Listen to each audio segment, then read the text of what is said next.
آیا یہ سب کچھ محض اتفاق ہے یا نہیں؟ سب سے اہم بات، نیا پاکستان بنتے ہی کراچی میں قادیانیوں کے تمام یونینز کا متحرک ہونا، کیا یہ بھی محض اتفاق ہے؟ حلف برداری کی تقریب میں خاتم النبیین کا لفظ آخری دم تک درست نہ کہنا، کیا یہ بھی محض اتفاق ہے؟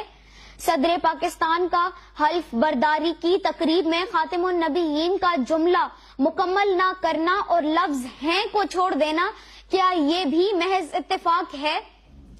کٹر قادیانی کو جان بوجھ کر منسٹر بنانا اور پھر عوامی دباؤ میں آ کر اسے ہٹا دینا، کیا یہ بھی محض اتفاق ہے؟ اسلامی جمہوری پاکستان کے وزیر اطلاعات کا قادیانیوں کے حق میں کھلے عام بولنا، کیا یہ بھی محض اتفاق ہے؟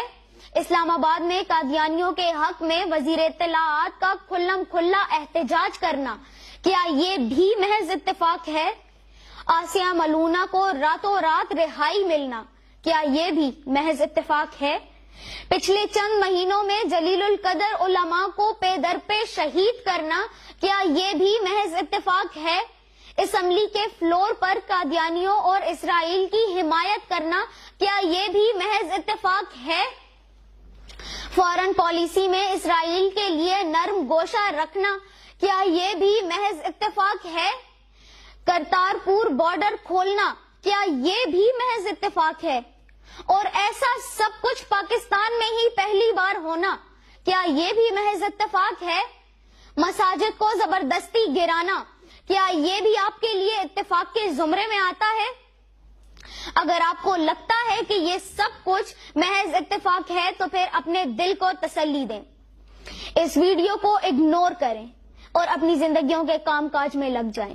لیکن اگر آپ کو لگتا ہے کہ یہ محض اتفاق نہیں تو کم از کم ایمان کے نچلے درجے پہ فائز ہو کے اس کے لیے آواز اٹھانا ہی شروع کر دیں، یا کم از کم سوال کریں کہ یہ تمام کے تمام تر اتفاقات کیوں ہوئے۔ اگر آپ میری اس بات سے اتفاق کرتے ہیں تو اس ویڈیو کو زیادہ سے زیادہ شیئر کریں، اور اگر نہیں کرتے تو نہ کیجیے، میں آپ کے ساتھ کوئی زبردستی تو نہیں کر سکتا۔ جو دیکھتا ہوں وہی بولنے کا عادی ہوں، جو دیکھتا ہوں وہی بولنے کا عادی ہوں، میں اپنے شہر کا سب سے بڑا فسادی ہوں۔ شکریہ۔